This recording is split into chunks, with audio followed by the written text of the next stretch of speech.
siya sabi ng Biblia. Na nagpapatunay na ang resurrection is presented in Scripture as a historical event. Nangyari ito sa kasaysayan ng tao na kung saan meron talagang resurrection. Hindi siya kwentong barbero o kwentong kutsero lamang. Historical event because it is supported by, una, eyewitnesses claims.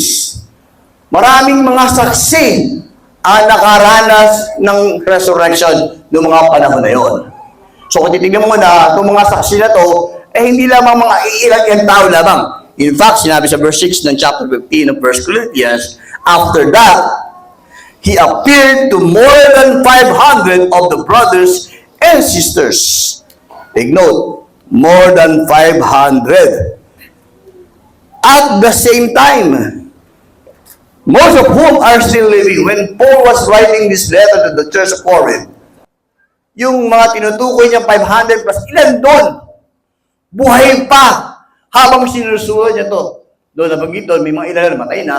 Pero, you're talking about those claims by those bunch of witnesses na experience nila, naranasan nila, na nabuhay pa, na nabuhay muli si Kristo. Why is that? Dahil, when Christ rose from the grave on the third day, okay, nabuhay pa rito siya sa ibabaw ng lupa, he walked on earth for the next 40 days. In other words, yung 40 days na yun, after the resurrection, nakita ng mga tao si Kristo. Tingnan mo na, ito yung pinako sa kusa. Buhay na buhay talaga.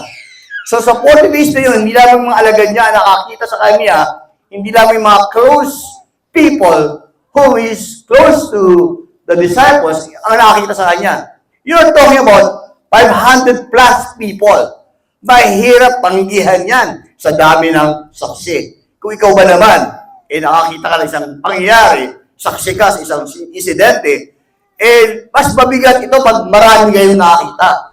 Dahil hindi pwedeng tatwa o itanggi ang mga bagay ito dahil maraming mga witnesses. And this is exactly what... Kung ito yung mga dalawa, tatlong baka pwede nang i-chapera. Pero hindi. You're talking about bunch of witnesses that claim that there is really resurrection. So, sa madaling salita, hindi pwedeng itanggi ang mga bagay na ito. So, hindi lamang yan, yung early proclamation.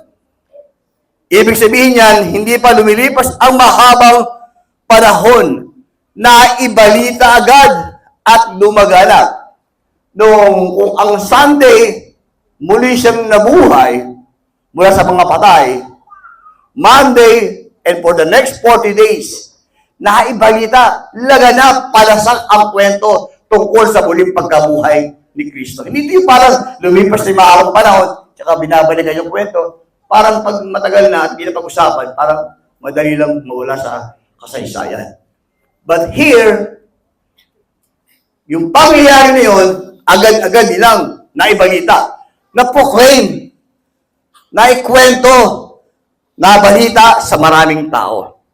Well, in the scripture, you can see in verse 12 of 1 Corinthians chapter 15, when Paul is trying to make this argument in the Church of Corinth, addressing his audience, saying, now if Christ is proclaimed as raised from the dead, how can some of you? Paano yung masabi na wala talagang muling pagkabuhay? Na-proclaim nga eh. It is interesting to observe that word proclaim, which is pronounced this way. Let me just give you some Greek word. Well, let me just show you kung anong ibig sabihin ng proclaim in Greek.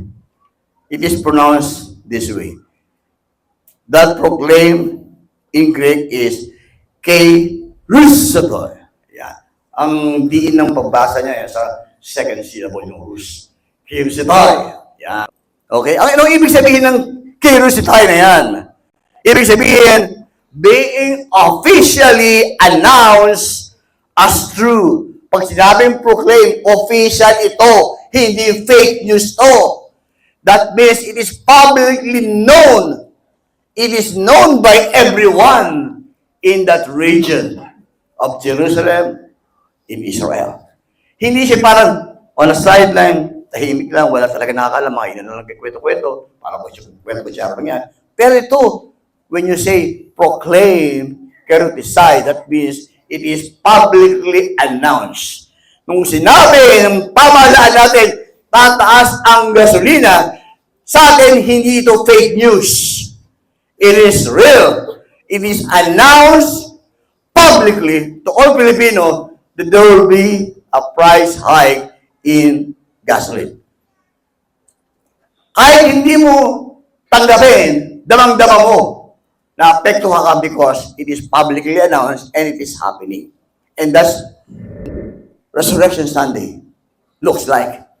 It is known to everyone. It is proclaimed. And that's why the argument of Paul here is, he says, hey, how could you say there's no resurrection? It is proclaimed. It is publicly known. It is announced and everyone knows about it. Paul is simply saying, this isn't rumor or speculation. Hindi siya haka-haka. This is the official, consistent message you have received. Hindi ito kwentong barbero o sabi-sabi. Ano yung kwentong barbero? Yung kasabihan na yan na, pag nagkwento yung barbero, habang inugupitan ka kung ano yung mga kinikwento nun eh. Kwentong barbero o kwentong kutsero. In other words, they will tell you stories that they have gotten only from other people. There's no basis of truth. There's no basis of reality. Basta, they are just in fond of telling stories. Ay, nabalita mo rin kwento. Mga ganyan mga barbero, kapag inugupitan ka, no? Diba? Kasi nakatulog ka, kwento pa niya, tuloy-tuloy. Those are the kwentong barbero. But not with resurrection. It's not a kwento kutsero. It is real historical event that happened in the history of mankind. Another thing, no? Not only that, there's also this transformation of the disciples. Yung mga alagad ni Jesus, dahil merong resurrection, nagbago yung buhay nila. Nagkaroon ng transformation. Just imagine, sino sa inyo rito na masasabi mo na ikaw, nagbago ang buhay mo compare from last year? Come on now.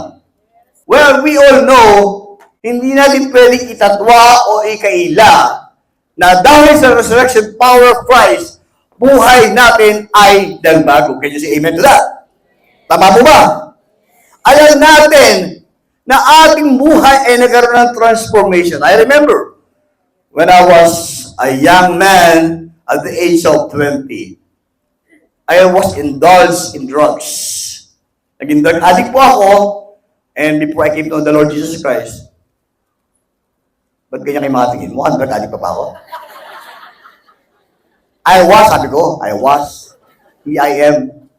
I was once a drug addict, meaning to say, ang pinakamahirap na bisyo na hindi ko maiwas-iwasan ay yung paninigarilyo.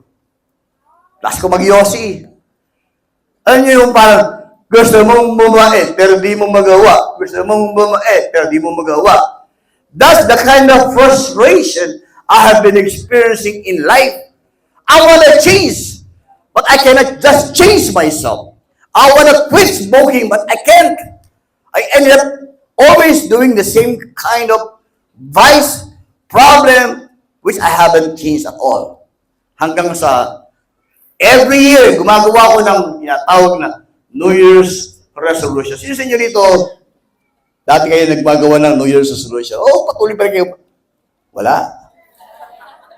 Sino sa inyo hindi alam yung New Year's resolution? Okay. Sige. Let's pretend you're doing it. Okay? May New Year's resolution ako. Siyempre, pag New Year's resolution, usually, towards the end of the year, and December 31, 2025, pagdating ng 2026, ng January 1, magbabago na ako. My New Year's resolution then, on top of my list is, I will quit smoking. You know what I did? Pagdating ang alas 9, lahat ng yosi ko, ginather ko na. Hindi para sinugin, para tirahin na lahat bagang alas 12 na eh. Nang hinayang pa ako. So at least bandang, no? Para wala naman sayang, walang tapon. So, sininggihan ko. Naku, quarter to 12 na, mayroon pa isang pack. Binanata ko na mabilis 15 minutos. Tinira ko na tira. Ubal, pati fluid ng lighter. Para tutuldukan ko na. Kasi mag-alas 12 na. Siyempre, pagdating ng alas 12, dapat tapos na. Kasi bagong taon na. Yan. Nangyari naman, naubos. Alas 12, tulog na ako. Then, the next day, hindi man the next day, same day, dahil bago ng taon eh. Gather kami lahat ng mga tropa. Anong nangyari? Sige, nag-small group kami. Hindi para mag-aral ng Bible kundi para magkwento ng mga kabalastugan. Alam mo yung tropang walang kwenta? Kwentuhang walang kwenta. Yun, nagkwentuhan kami. Tapos hanggang sa isang tropa, yan ang Yossi. Pare, Yossi! Siyempre, di ba? Nag-celebrate kayo, New Year eh. Teka muna. In my mind, may New Year's resolution ako. I don't have to receive this anymore. Hindi na peer pressure. Nakakaranas ba kayo ng peer pressure sa buhay? Ako lang? Talaga ang babait nyo. Ayun na kaya mag-preach. Wala pala kayong, mga faultless pala kayo eh. So, I think I got in the wrong crowd. Ang babait! O mga sinungaling lang kayo. Either way. Well, to make the long story even longer, impression ako. Sabi ko, anyway, tatanggapin ko, Pastor Dem. Hindi naman kasama sa deal yung hawakan lang eh. Ang kasama sa deal, hindi niya ako magsisindi na Yossi. Hindi ako Yossi. O di, sige, tinanggap ko, hinawakan ko. Wow! So, 30 minutes later, pressure na naman, sabi nung tropa. Pare! Ano ba yan? Yung Yossi mo sa kamay, sa daliri mo! Naglulumot na! Sindihan mo na yan! Patay, ito na po. Sindihan mo na daw. Paano yan? Bigla ko nag-isip na magandang alibay sa sarili ko. Sabi ko, sige, anyway, day 1 pa lang naman. Pwede pa? Kagaybiga lang kung lantakin ko yung Yossi. Para akong puhol, para akong chimney, umuusap pati tenga. Pero ito, day 1, pwede na to. Sige, para makapag-iwas na sa pressure. Sige, sinindihan ko. Day 1, I smoke. 1 stick. Day 1. Day 2, 2 sticks. Day 3, 3 sticks. Day 4, 4 sticks. And weekend, ano nangyari? I end up smoking 1 pack a day again. What happened to my New Year's resolution? Hindi naging New Year's resolution. It becomes New Year's revolution. Instead na ma-resolve ang kasalanan na gusto kong magbago na-revolutionize pa. Mas lalo pong lumala. I cannot change myself apart what Christ did on the cross. Thank God there is this resurrection of Christ where I can be set free. July 16 of 1984, when I came to know the Lord Jesus Christ, that day I have decided to quit from smoking. The next day, and for the next 42 years, I never smoked anymore. And that's because of Christ's resurrection power.